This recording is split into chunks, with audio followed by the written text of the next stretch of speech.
오늘 특별히 읽은 말씀을 통해서 참된 성도의 각오라는 말씀의 제목으로 함께 은혜 받기를 원합니다.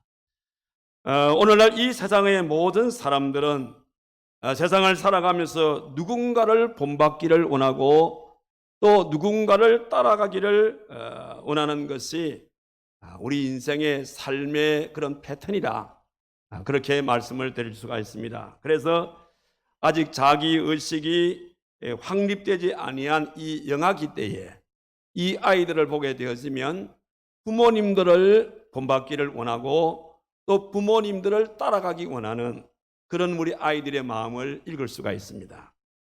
그런가 하면은 이 아이들이 자라서 유년기를 맞게 되어지고 또 소년기를 맞게 되어지면 일반적으로 유년기와 소년기에 있는 아이들을 보게 되어지면 대부분 자기가 배우는 그런 입장에 있다 보니까 자기들을 가르치는 선생님들을 따르기를 원하고 선생님들의 삶을 이렇게 본받기를 원하는 이런 모습들을 볼 수가 있어요. 또 그런가 하면 청년기에 접어들게 되어지면 우리 청년들은 일반적으로 어떤 영웅이나 혹은 위인이나 혹은 문인이나 혹은 사상가 이런 사람들을 따르기를 원하고 또 나름대로 그분들의 삶을 본받기를 원하는 것을 볼 수 있어요. 그러다가 성년기가 되게 되어지면 성년기에 계시는 분들은 특정한 자기가 늘 존경하고 또 좋아하는 이런 정치인들 이런 사람들을 본받기를 원하고 그들을 따르기를 원하는 분도 있고 또 그런가 하면은 또 이런 어떤 종교가들 혹은 사상가들 이런 분들을 역시 마찬가지로 따르기를 원하고 혹은 그들의 삶을 본받기를 원하는 그런 경향들을 우리가 볼 수가 있습니다. 자, 그런 차원에서 볼 때에 오늘 저와 여러분들은 누구를 본받기를 원하고 누구를 따르기를 원하죠? 우리 모두는 예수님을 믿는 성도들이니까 예수님을 본받기를 원하고 예수님의 발자취를 따라가기를 원하는 것이 우리 성도들의 아름다운 삶이죠. 자, 그렇게 믿어지면 아멘 합시다. 예. 오늘 본문의 말씀에도 보게 되어지면 바로 그런 얘기가 기록이 되어 있습니다. 오늘 이 본문의 말씀은 어떤 말씀이냐면 우리 예수님께서 이제 이 땅에 오셔서 공생의 사역을 마무리 지어지는 그런 과정에 있는 그런 시점에서 나온 말씀이거든요. 지금 예수님께서는 오늘 읽지 않았지만은 여기 51절의 말씀 보니까 예수께서 성천하실 기약이 차감해 예루살렘을 향하여 올라가기로 굳게 결심을 했다. 그런 말씀이 기록되어 있어요. 지금 이 예수님께서 십자가를 지시기 위해서 예루살렘으로 올라가게 되어지는 그런 일을 준비하고 계시는 그런 내용인 것입니다. 자, 그래서 우리 예수님께서 내가 예루살렘으로 가기를 원한다라고 말할 때에 예수님을 따르는 많은 사람들의 마음속에는 자기 각각의 이런저런 생각들을 많이 했는데 대부분의 사람들이 어떤 생각했냐면 예수님께서 평소에 나는 만왕의 왕이다. 나는 이 땅의 왕으로 왔다. 이런 말씀을 많이 하셨거든요. 그러니까 이번에 예수님께서 예루살렘에 가시게 되어지면 아마 우리 예수님께서 왕이 되실지도 모르겠다. 그런 기대감들을 누구나 다 가지고 있었던 거예요. 거기에 제일 설레이는 마음을 가진 사람이 누구냐면 예수님의 제자들이었어요. 야, 드디어 우리는 출세했다. 우리 예수님께서 이번에 예루살렘에 가게 되어지면 왕으로 세움을 받게 될 텐데 예수님이 왕이 되면 우리는 뭐가 되지? 이런 기대감들을 가지고 마음이 들떠있는 그런 상황입니다. 그런데 이런 마음은 예수님의 제자에게만 있는 마음이 아니라 거기에 많은 예수님을 따르는 많은 무리들 가운데서도 그런 마음들을 다수의 분들이 가지고 있었어요.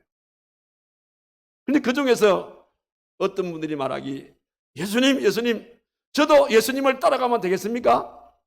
저 같은 사람도 예수님의 제자가 될 수 있습니까? 이런 질문들을 이들이 하는 겁니다.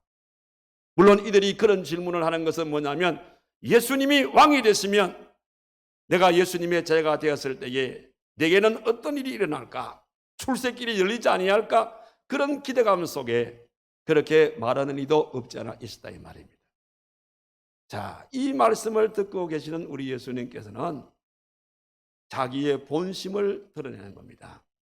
내가 지금 예루살렘에 올라가는 것은 너희들의 생각처럼 내가 왕이 되기 위해서 올라가는 것이 아니라 내가 십자가를 지기 위해서, 인류를 내가 구원하기 위해서 십자가 지기 위해서 올라가게 되어지는 이 상황인데, 이들이 이것을 알지 못하고 이렇게 기대를 걸고 나에게 이런 말을 하는구나, 그렇게 마음속에 생각을 하시면서 그 많은 무리들 가운데서 예수님의 제자가 되겠다는 사람 세 사람을 선택을 해가지고 그들에게 질문을 던지면서 예수님께서 내가 예루살렘에 무엇 때문에 올라가게 되는지에 대해서 설명을 해주면서 그 속에서 얻을 수 있는 것이 뭐냐면 진정한 참된 성도, 진정한 예수님의 참된 제자가 되기를 원한다면 적어도 예수님의 제자가 되기 원하는 성도들은 이런 참된 각오를 하라 이 말.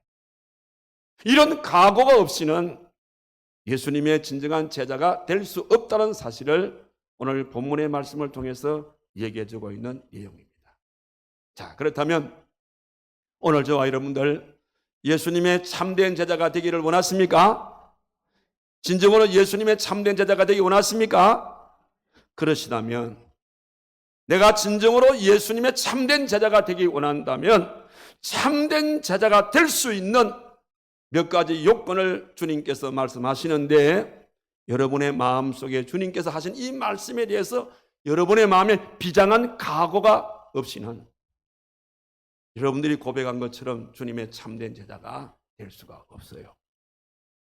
자, 그렇다면 오늘 저와 여러분들 진정으로 주님의 참된 제자가 되기를 원한다면 어떤 마음의 각오가 필요하냐면 오늘 이 세 사람과의 대화 속에서 한번 답을 찾아봅시다. 자, 먼저 여기에 한 사람이 나옵니다.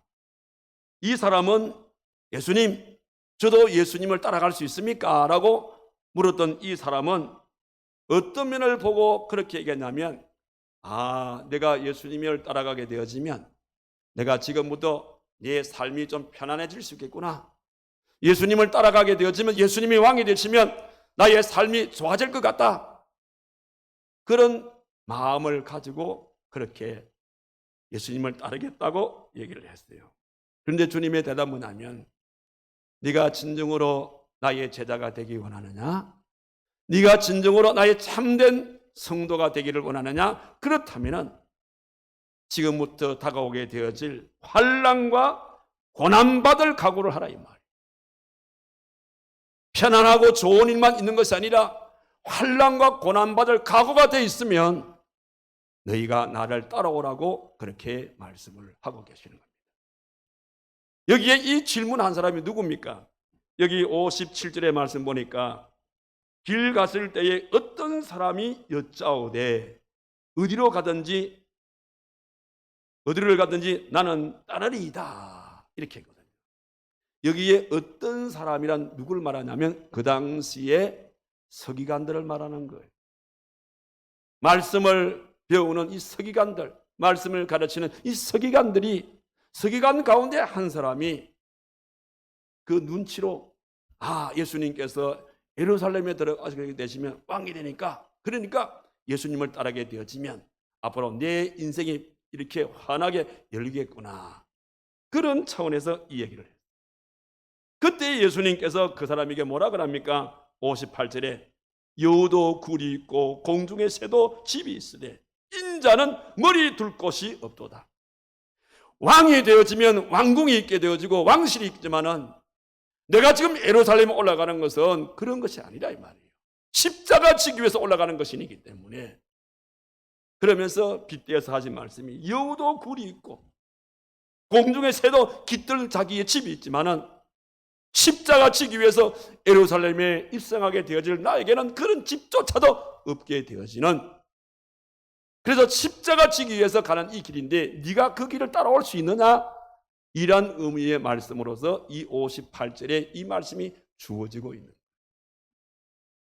우리는 가끔 전도할 때에 전도에 우리가 상대방에게 우리가 그 쓰는 말 가운데 주로 어떤 얘기를 합니까? 전도할 때 보게 되어지면 예수 믿으면 복 받습니다. 예수 믿으면 어떤 병도 고침을 받을 수 있습니다. 예수 믿으면 무슨 소원이라도 예수 믿으면 예수님께 말씀하게 되어지면 예수님께서 모든 소원 다 들어주시니까 예수 믿읍시다. 일반적으로 우리가 전도할 때 그렇게 전도하신 분이 없잖아요. 있어요. 물론 그분의 얘기가 잘못된 게 아닙니다. 여러분 그 맞습니다. 예수 믿으면 복 받습니다.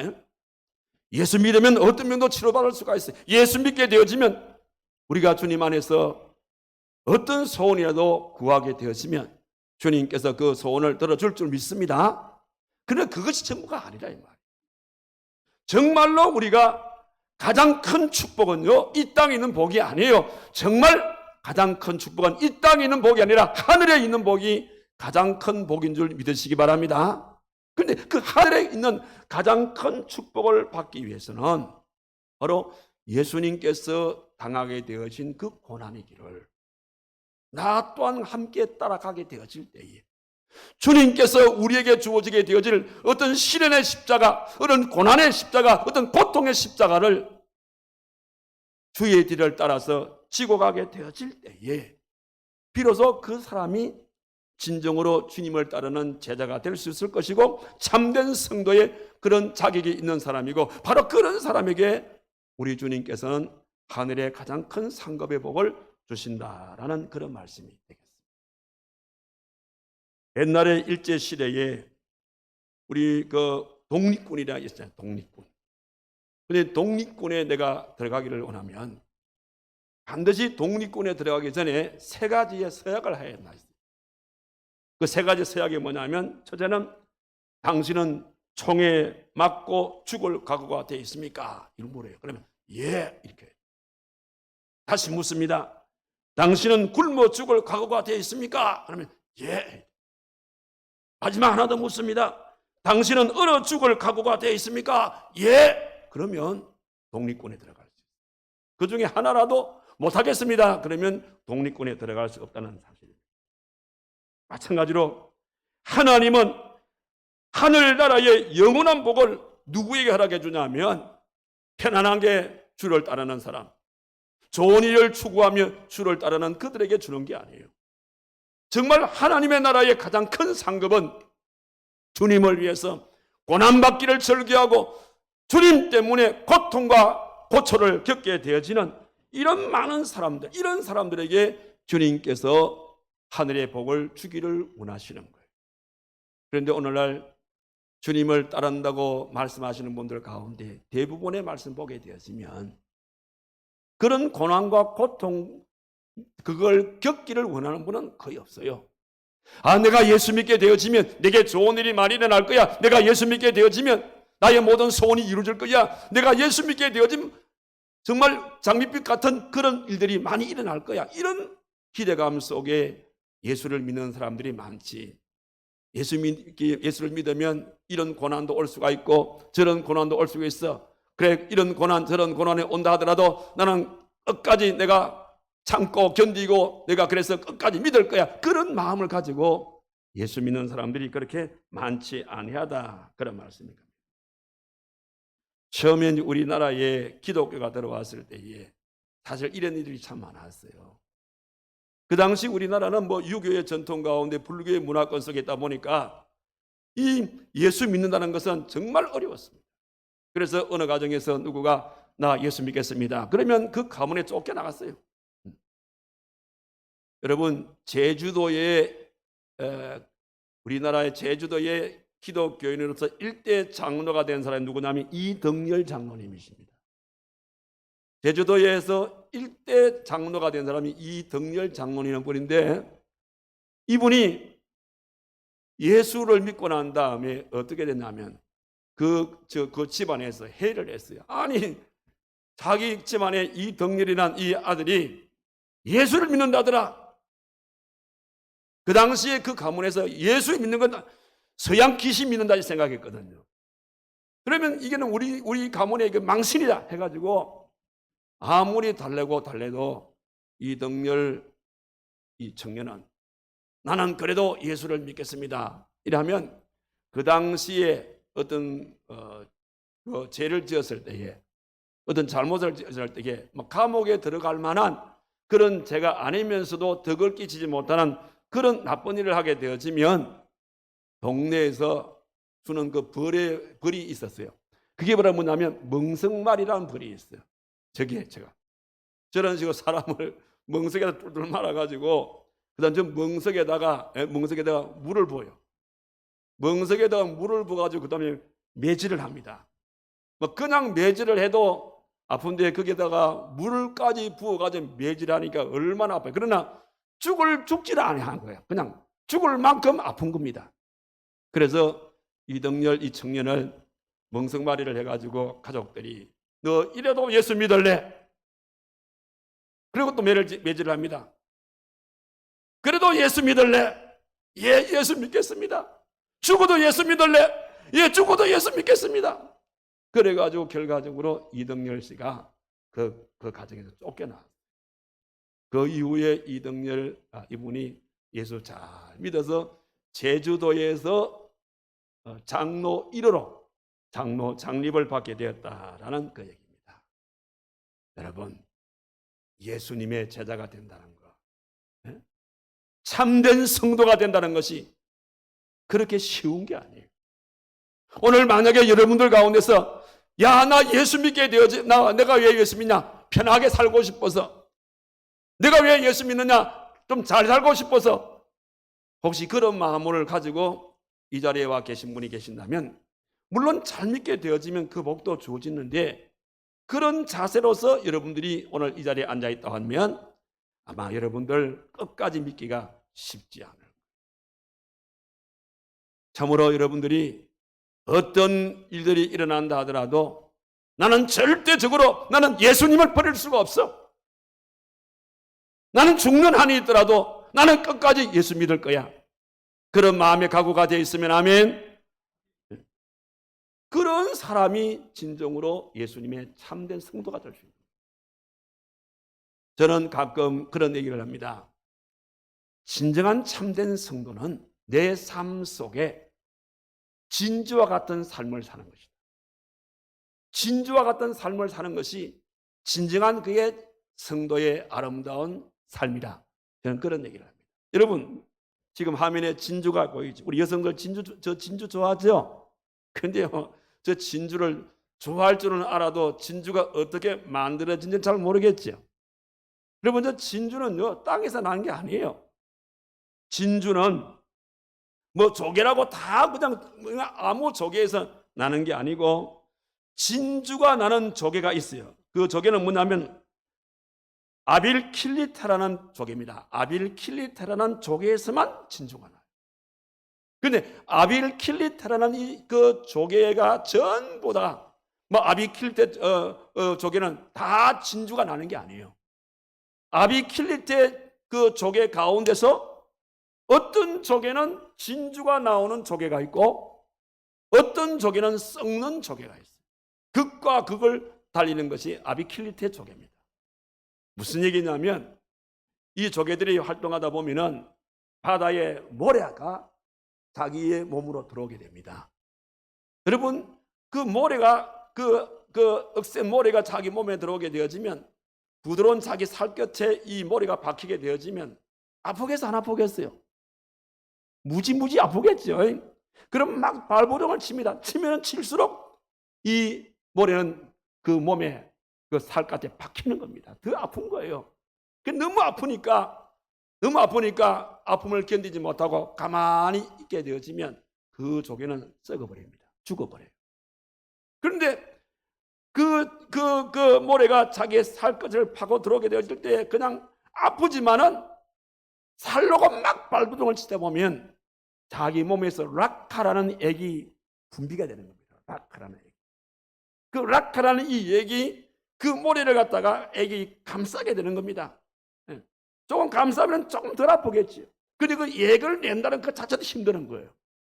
그런 식으로 해서 아플 때마다 액을 또 분비를 하고 계속해서 해서 그 락카라는 그 액이 쌓이고 갈리고 해가지고 결과적으로 만들어내는 것이 뭐냐면 진주입니다.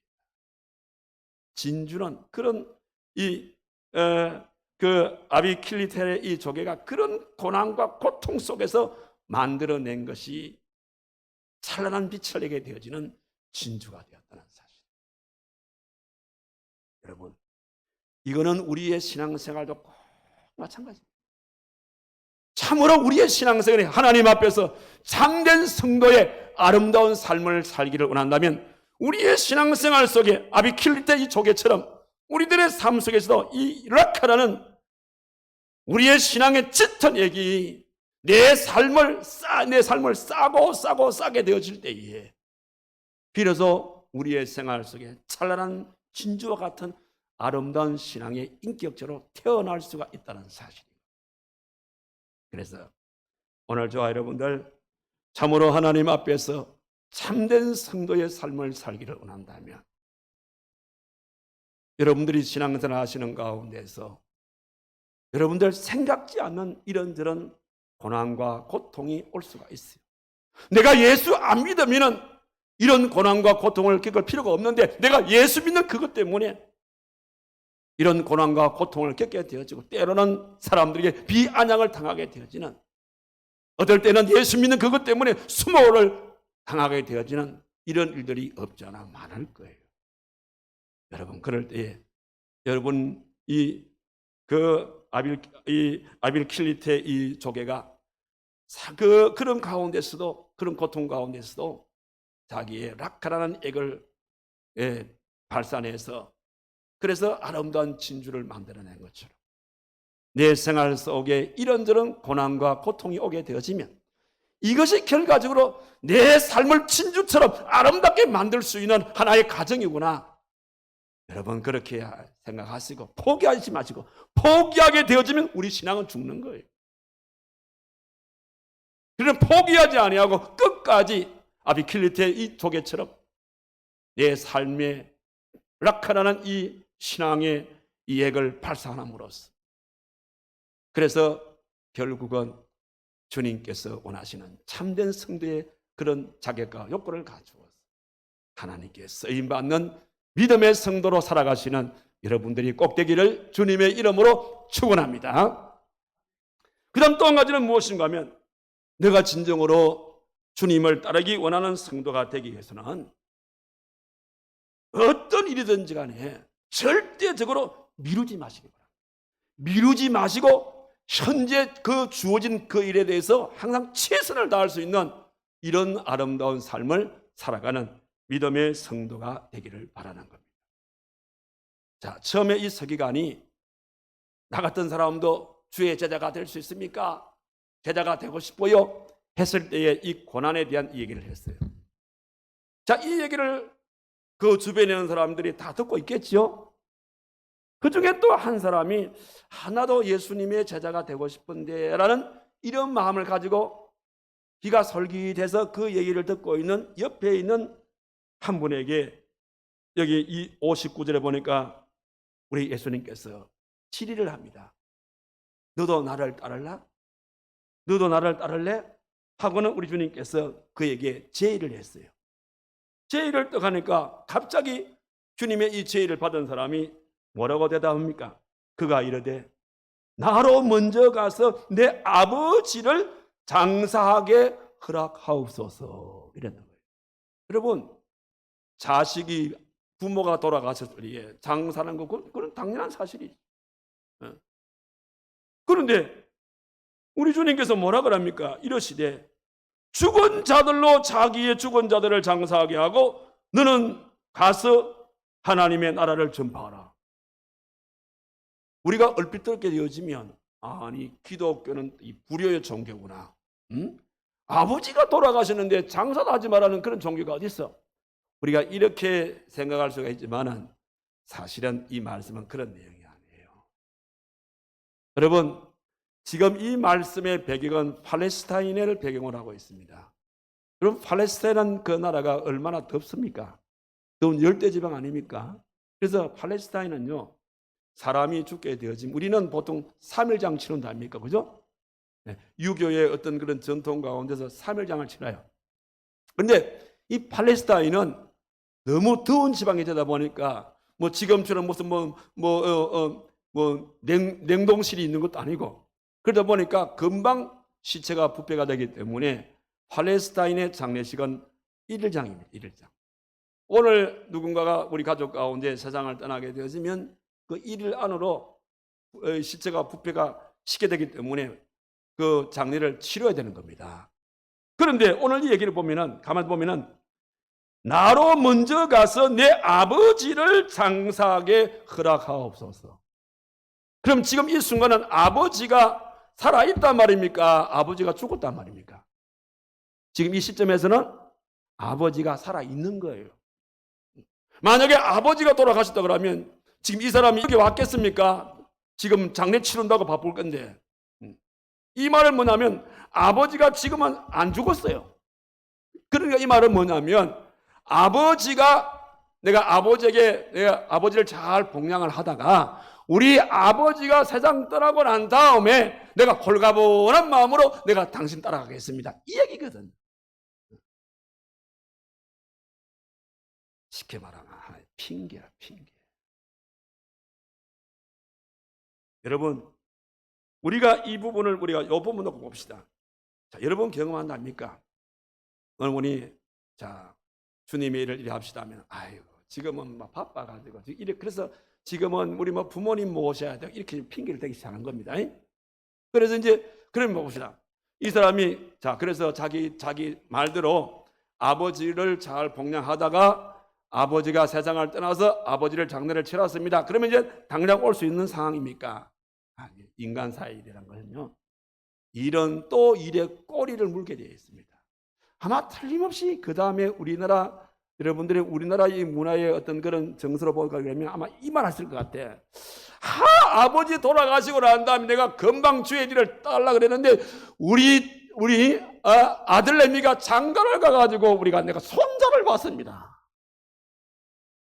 내가 손자를 봤습니다. 그러니까 내가 손자, 손녀 다 키우고 난 다음에 내가 가겠습니다.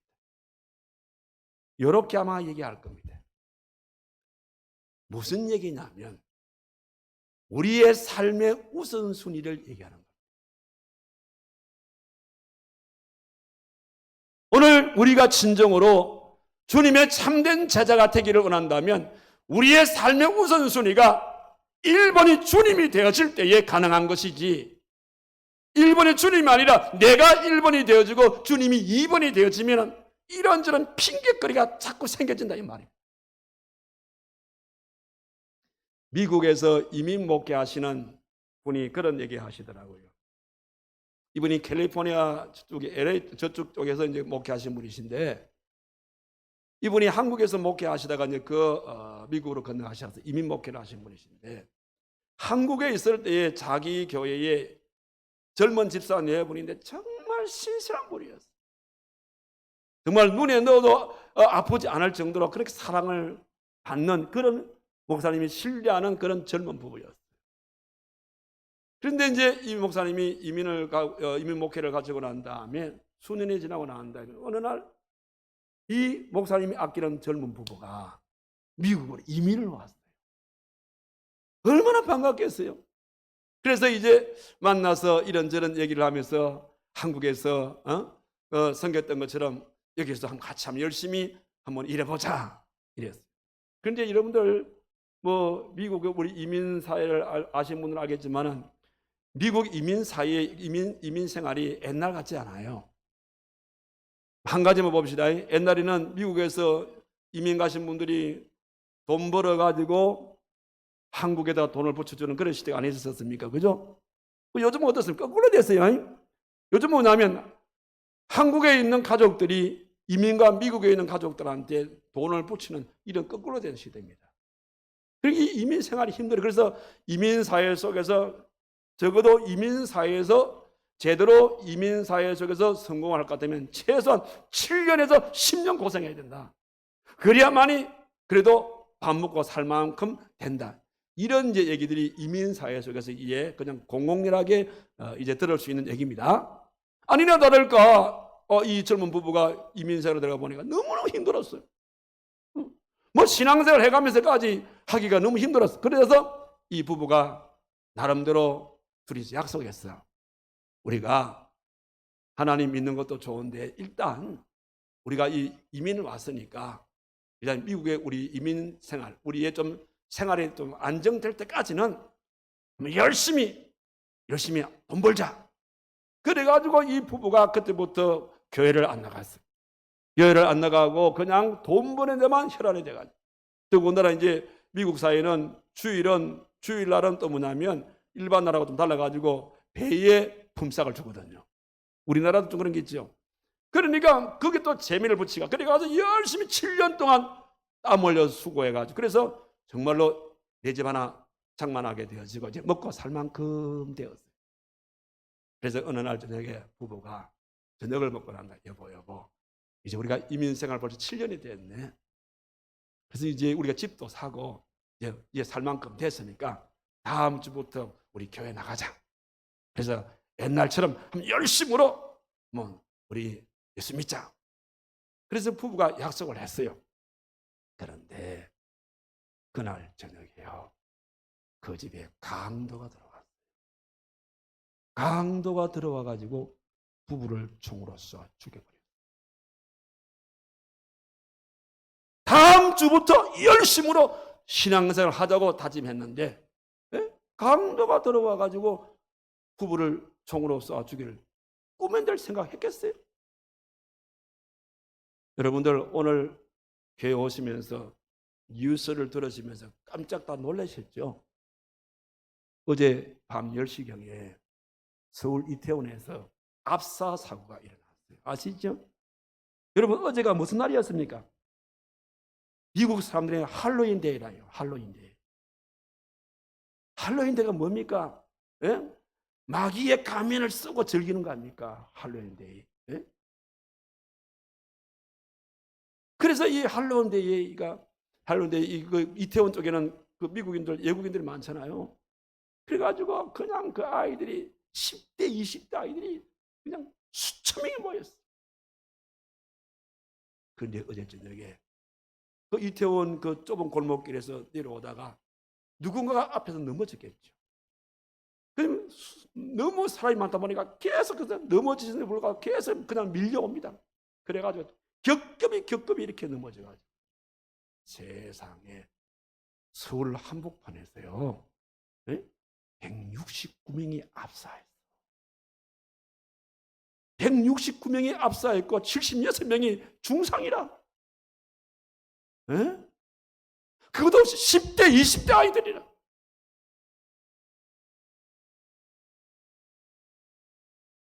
참 이게 슬픈 일이지만 혹시 압사당한 아이들 가운데서 교회 다니는 청년들도 없지 않아 있었겠죠?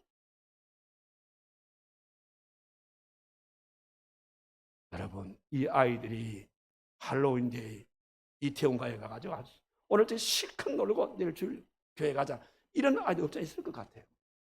그런데 그날 저녁에 이런 일이 일어날 줄 누가 알았겠어요?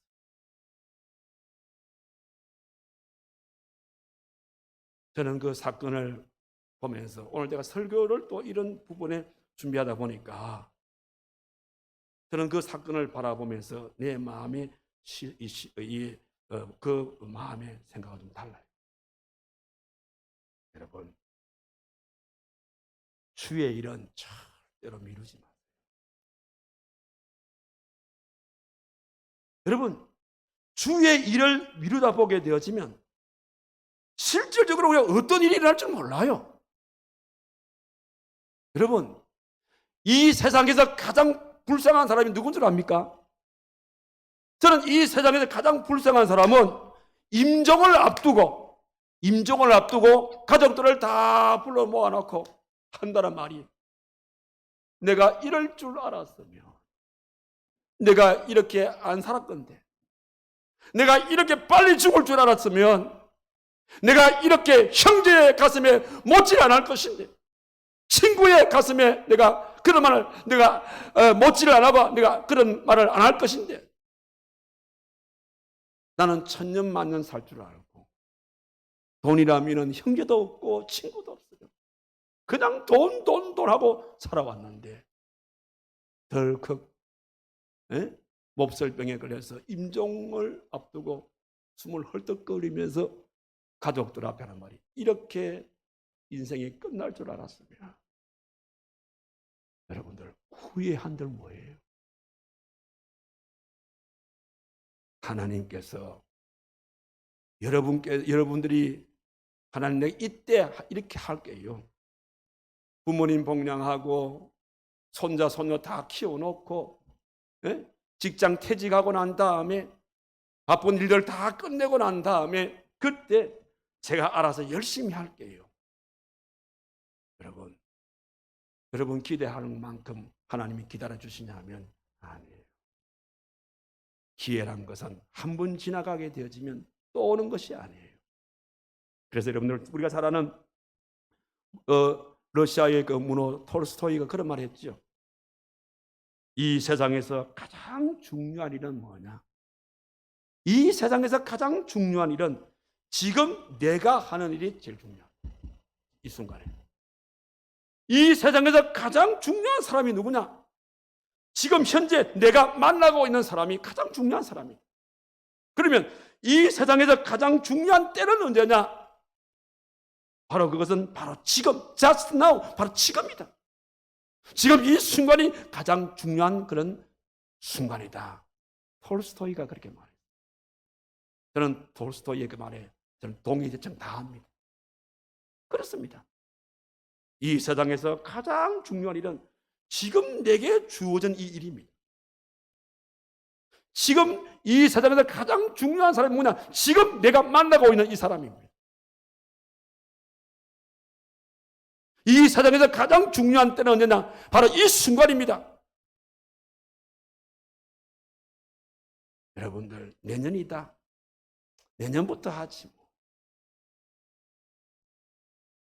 여러분, 주의 일이든 무슨 일이든 간에 죄 짓는 일이 아닌 이상은 여러분들 이 때를 놓치지 마십시오. 또 올 것 같습니까? 천만의 말씀. 어제 저녁에 그 참사 안 봤습니까? 그 10대 아이들, 20대 아이들이 이렇게 허무하게 끝날 줄 누가 알았겠습니까? 예? 그 아이들이 내가 이렇게 내 인생 끝난다고 알았으면 그런 자리 가겠습니까? 자기는 10대고 나는 20대니까 나는 아직 살 날이 많아. 아마 그런 생각들을 안 했겠습니까?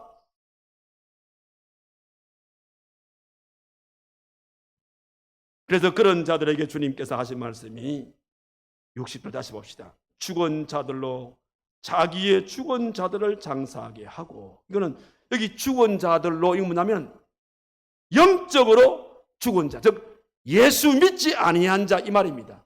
예수 믿지 아니한 자가 자기의 죽은 자들, 즉 글자로 육체적으로 죽은 시신을 말합니다. 그 시신을 장사하게 하고 너는 가서 하나님 나라를 전파하라. 영적으로 살아있으니 영적으로 죽어가는 많은 묻신명들에게 그 말씀을 전거하라. 이걸 위해서 우리 교회가 펼치고 있는 이런 양착기 70일 큰 잔치는 이것 때문에 하는 거예요, 여러분들. 네? 그러니 여러분들 이 때를 놓치지 마세요. 여러분, 우리는 내일이라는 것은 보장할 수가 없어요.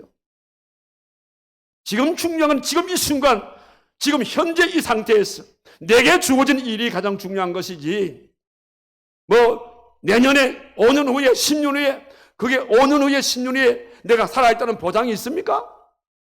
5년 후에 10년 후에 이 일이 다시 내게 주어진다고 보장이 있습니까? 없어요. 그래서 주님을 따르는 자는 오늘 말씀 그대로 절대적으로 어떤 일인지 미루지 말라는 거예요. 기회가 왔을 때 잡으십시오. 주의 일도 마찬가지인 거야. 가끔 보면 여러분들은 불필요하게 너무 필요 이상으로 사양하는 경우들이 많아요. 그거는 교만입니다. 영적으로 볼 때 그거는 겸손이 아닌 거예요. 그 기회가 또 올 것 같습니까? 글쎄요.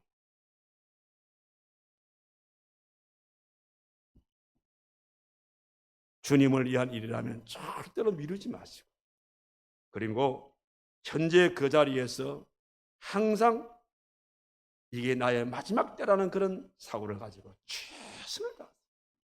그리할 때에 그가 주님의 제자요. 그런 자를 일컬어서 참된 성도라 그렇게 말하는 거예요. 그래서 미루지 아니하고 주어진 현대일에 최선을 다하는 이런 삶을 통하여 주님으로부터 참된 성도라고 그렇게 칭찬들을 수 있는 여러분이 꼭 되기를 주님의 이름으로 축원합니다. 마지막 하나 더 뭐냐면 주님을 따르고자 하는 성도는 이제는 결단을 내렸다면 뒤를 돌아보지 마세요.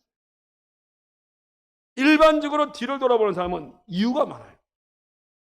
이유가 많고 이런 사람들은 조건이 많아.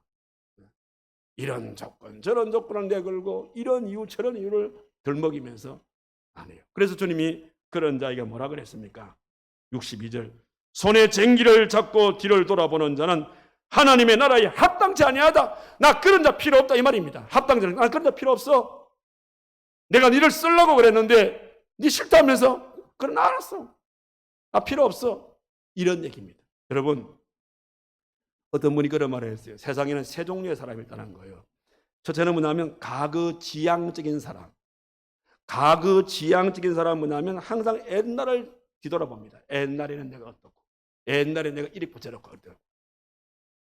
뒤를 돌아보게 되어지면 뭐라 그랬죠? 주님은 롯의 처와 같이 된다 그랬어요. 뒤를 돌아보는 사람은 절대적으로 하나님께서 그에게 유익을 주지 않습니다. 그러면 또 하나는 뭐냐면 현실 안주하는 사람이 있어요. 현실을 안주하는 사람은 어떤 사람이냐면 그냥 이대로가 좋다. 여기가 좋은데 현 체제가 좋은데 또 뭐 바꾸려 그러느냐 그냥 이런 식으로 현재에 안주하는 사람은 발전이 없어요. 그런가 하면 또 하나의 사람은 뭐냐면 미래지향적인 사람. 미래지향적인 사람은 뭐냐면 앞을 바라보고 위를 바라보고 어떤 시련과 고통과 실패가 온다 할지라도 주저앉지 아니하고 박차고 일어나는 사람. 이런 사람을 미래지향적인 사람이라고 해요.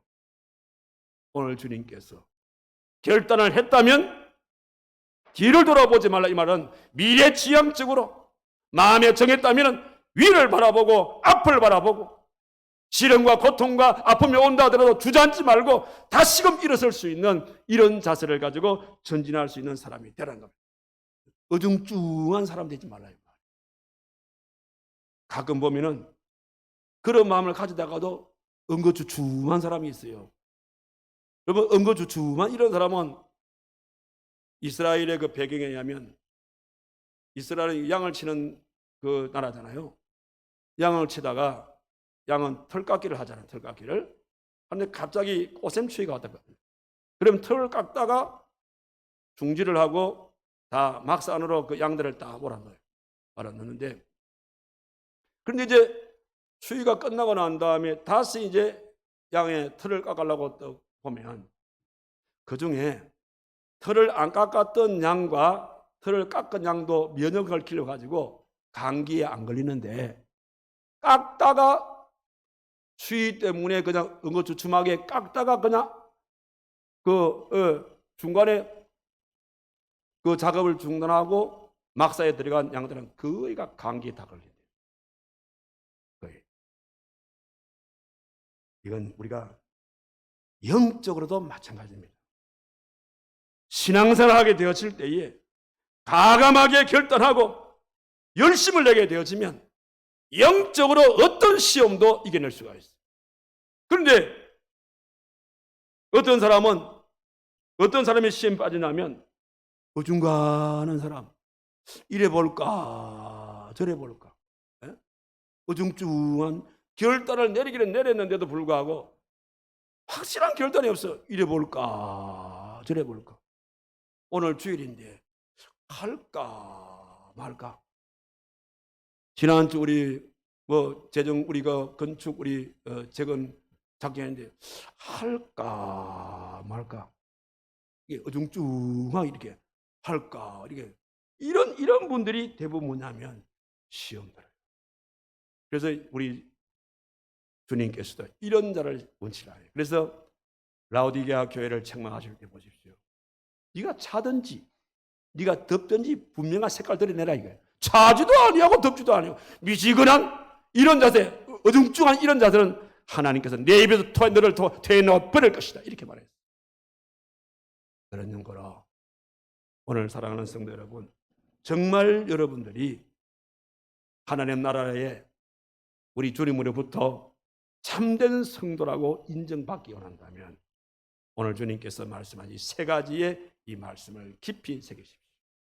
우리가 주님을 따를 때에 편한 것, 좋은 것만 바라보고 주님 따르는 것이 아니라 주님 때문에 어떤 고난과 고통이 온다 하더라도 나는 끝까지 내 인내하면서 내 자리를 지킬 것이다. 이런 자세.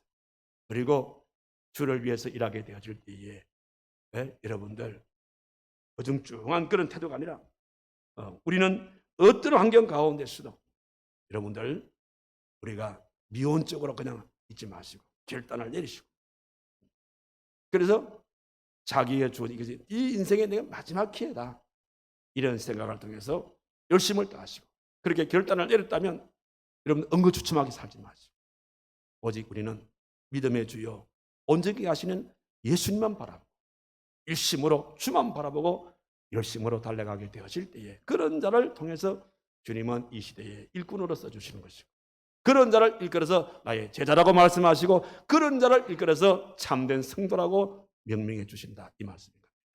그래서 이 세 가지 말씀을 생활 속에 실천에 잘 옮겨서 언제 어느 시에 주님이 우리를 바라보고 말씀하실 때 내가 아무개를 만나니 다윗처럼 내 마음의 합반자가 아니라 바로 이 자가 진정으로 참된 나의 자녀다 이렇게 칭찬 들을 수 있는 이런 믿음을 가지고 살아가시는 저와 여러분 되기를 주님의 이름으로 축원합니다. 기도합시다.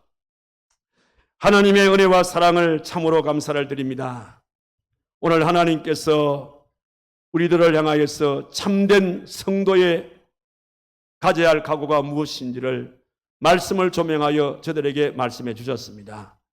우리가 주님의 참된 제자가 되기 위해서 편안하고 좋은 것만 추구하는 것이 아니라 주님 때문에 어떤 고난과 고통이 온다 하더라도 인내하며 끝까지 그 순간을 잘 이겨내게 되어지고 또 우리가 일을 시작하게 되어질 때에 미룰 것이 아니라 지금 이 순간이 나의 마지막 순간이라는 사실을 기억하고 현재에 늘 최선을 다하여 충성할 수 있는 이런 자세 주를 향하여서 어떤 일들을 결단할 때에 결단을 했다면 뒤를 돌아보지 말고 현재에 안주하지 말고 앞을 향하여서 믿음의 주여 온전히 하신 주님을 바라보면서 일심으로 주를 향하여 나가게 되어질 때에 이런 자를 주님의 제자로 삼기를 원하고 이런 자를 일컬어서 참된 성도라고 말씀해 주셨습니다. 우리 모두가 오늘의 이 말씀을 내게 주신 귀한 말씀으로 잘 받아서 이제부터 어떠한 순간 속에서도 주님께서 우리를 평가하실 때에 아무개 말로 나의 참된 나의 자녀고 나의 참된 제자라고 칭찬 들을 수 있는 이런 모습으로 살아가는 우리 모두의 삶이 되도록 하나님께서 거기에 축복하여 주시옵소서. 예수님의 이름으로 기도하옵나이다. 아멘. 주신 말씀을 기억하고 다 같이